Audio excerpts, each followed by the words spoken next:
Hey y'all. So first I want to say, if you see me in the same outfit in these next few videos, do not judge me. Do not think that I don't change my clothes or anything like that. The scenery might be different, but I am just recording today. Like, I got some stuff on my mind that I want to get up off my chest. The first thing that I want to get up off my chest, and I don't know if this is going to make regular YouTube or if this is going to be a privated video just because of the nature of the conversation. So, that being said, two things. One, trigger warning for anybody that has a trigger for unaliving, police brutality, and race issues. If you have any issue with those things to where you cannot handle this type of subject matter, I understand, and I'll see you in my next video that's a little bit less heavy, but this one is going to be deep. Two, the things that I'm saying are not only my opinions about the situation, and the reason why I state that in the beginning of the videos is because I do not want to get sued for defamation. I do not want it to seem as though I am telling something from a first-hand account. I'm speaking from a second party, third party point of view, whatever point of view I would be in, just being a viewer. So that's why I want to establish that. Was there anything else? Yeah, trigger warning, and this is all my opinion, and everything that I'm about to say is alleged currently. Now, what we see with our own eyes is what we see with our own eyes, but I'm going to say that all this is alleged as well because I do not want to get sued. Okay, so if you pay any attention to the news or just racist issues in general, you may be aware of the fact that in Illinois, I believe it was Illinois. I thought it was Louisiana originally, but in Illinois, a Caucasian officer was called to an African American woman's home at 12 a.m. because she believes that somebody was prowling around her property. The officers surveyed the area. They did not find an intruder. They went to the home to do a wellness check, as I believe it is well known that this woman has mental illness issues. And if it's not well known to the community or the police, it is well known to her family, who has spoken out and said that she has mental health or mental illness. So during the wellness check, they started by having a normal, calm conversation. During that conversation, the police officers noticed that the woman had a boiling pot of water on the stove. In my opinion, very rudely, the officer asked her to go turn off the stove because he did not want the house to catch on fire, which, great. You're looking out for this woman's safety. So she gets up, she goes to take the pot of boiling water off the stove, and as she does this, the police officer starts kind of moving a little erratically, like he's scared that she's about to do something to him or something like that.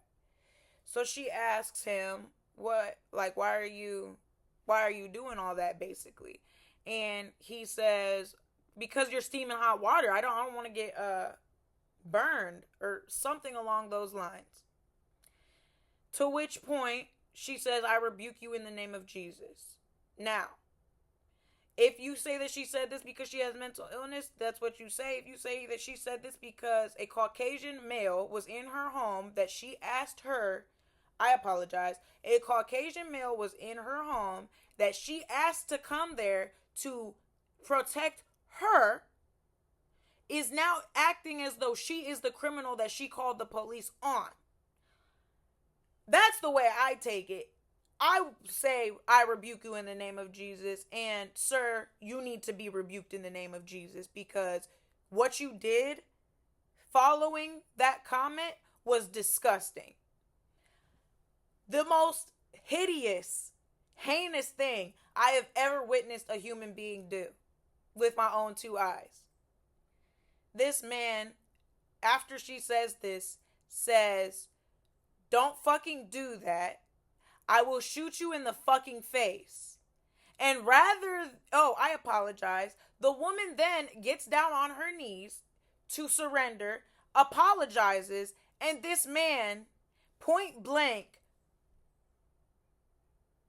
takes her life with his weapon, with his firearm. Takes her life with his firearm.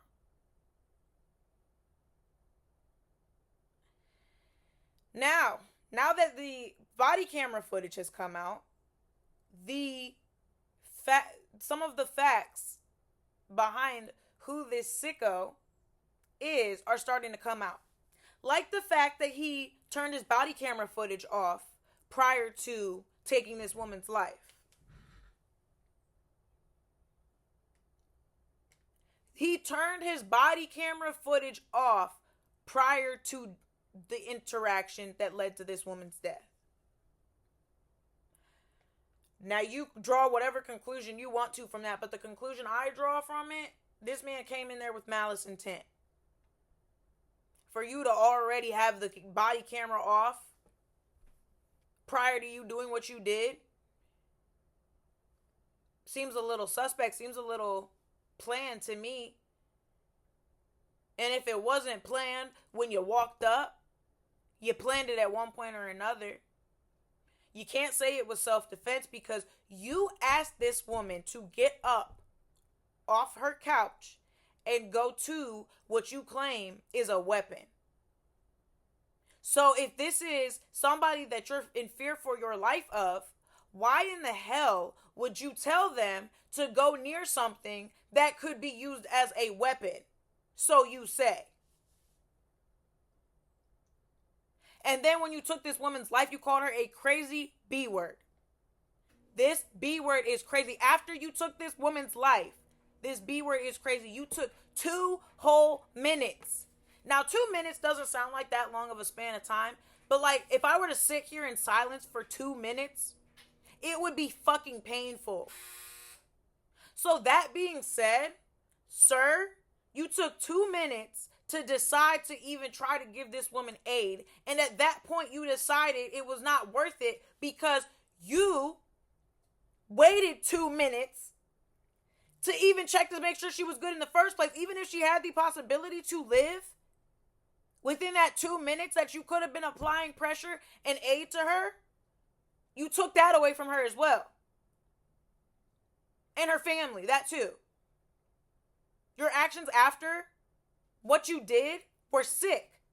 The things you said after what you did were sick. You have no remorse. And for you to go in front of a court and tell them you plead not guilty, whatever happens to you in jail, you deserve it, my guy.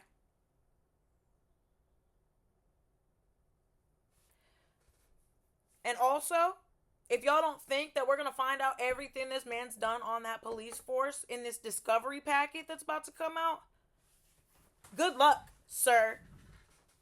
Good luck.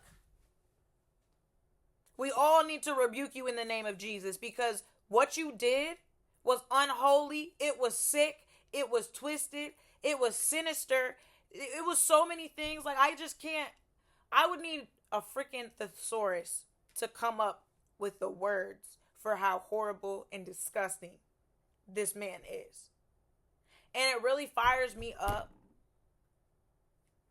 for so many reasons, on top of the fact that there's so much going on in this country as it is. And then on top of that, the people that are in the positions to make sure that we are okay, to protect us and serve us, are not protecting or serving us. And I'm not talking about all of them. Because one thing I'm not going to do is get on here and tell y'all that all of anything is bad. Like, that all black people are bad, all cops are bad, all white people are bad, all that. I'm not going to tell you that. I'm just not going to say, it's not going to come out of my mouth, because when it comes to human beings, people, all of nothing is bad. It's a person's choice every day to wake up and be a piece of shit that makes them a bad person. It don't got to do with what profession you're in, what color skin you got. It don't matter where you come from, who you know, who you don't. None of that shit matter at the end of the day. What matters is who you wake up every morning and decide to be. And on this day, this man, I don't even want to call him a man, but I'm just going to be politically correct. This man decided to wake up and be a piece of shit. So now, I ask that we continue to never stop saying these people's names until this shit stops. And one thing that I'm glad for is the fact that we get to watch these body cams, and the fact that these people really got to think twice before they go out and they do what they do. I remember a time, which it probably still happens to this day. I'm not even going to say probably. I'm sure it does still happen to this day, where a cop or an officer would do something sick and heinous like that, and then their whole police force would get behind them, and they would make statements, and they'd sit in the courtroom, and they would intimidate people to make them feel like, nah, you're not winning this case. Yeah, I did it, and I'll do it again, and my buddies back here, they're going to make sure that I can do it successfully, because I am the law. Not I enforce the law, I am the law. That's the problem, is these police officers that wake up in the morning and they say, I am the law, not I enforce it. No. You're not the law. You've been given some level of authority that if you say things like this, you do not deserve. There are people that be on power trips, and people that choose certain professions, they're on a power trip. You know, you got people in high places, the people that have the most power, and not all of them. I'm not going to sit here and say that people with, like, that powerful people can't be good people. I'm just going to say, unfortunately, we give power to people that do sick, twisted things like this. And we didn't elect this guy to be a cop. You know what I mean? He decided to go to the police academy and do all that. But where I'm upset is this man had 6 police jobs in the past 4 years. He had like 2 DUIs. So that's where I'm saying, how are we allowing this type of person to even be on the police force to begin with? Y'all gave this man the power to carry a gun, a taser, all these weapons. But he can't even decide to drink responsibly, not get behind the wheel of a car if he chooses not to drink responsibly. And not once, but more than once. There are people that can't even get jobs at like McDonald's. There are people that can't get jobs at certain office call centers because they had DUIs or violent crimes. So you're telling me I can't work down the street at the local McDonald's because the franchise owner gets to decide who works for him. But y'all aren't going to decide not to allow somebody with a DUI and a court case that got dismissed with a DUI.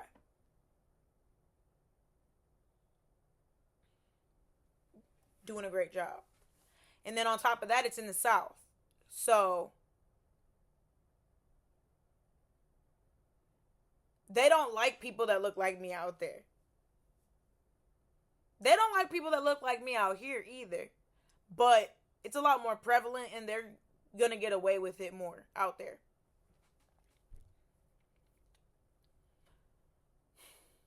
So continue to say her name. Continue to remind these mother effers every day that every time you try to take one of us out, you're showing your true colors. You're showing who you are and what you're about. if we're going to continue to stand together when it comes to these issues, and eventually, y'all will be phased out.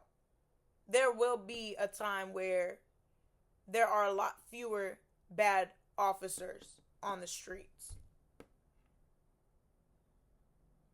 And I don't believe we need to violently protest in order to get that type of change to happen. I think we gotta vote. I think we gotta show up to the county meetings, city meetings, all these start in this small way to impact change. Do stuff in your local community that doesn't have to do with the government. Just do stuff. And I think we can mobilize in a way to put up a peaceful fight for our rights as African Americans, because we deserve it. Just like everybody else on this planet deserves the right to live freely, we deserve it. And we can get it. We just can't shut up about this shit. I won't be silenced. None of us will be silenced. That being said, I hope that y'all have a wonderful, fun Friday. Fun Friday. Y'all have a wonderful, fun Friday. Have a great weekend, and I will see you next time.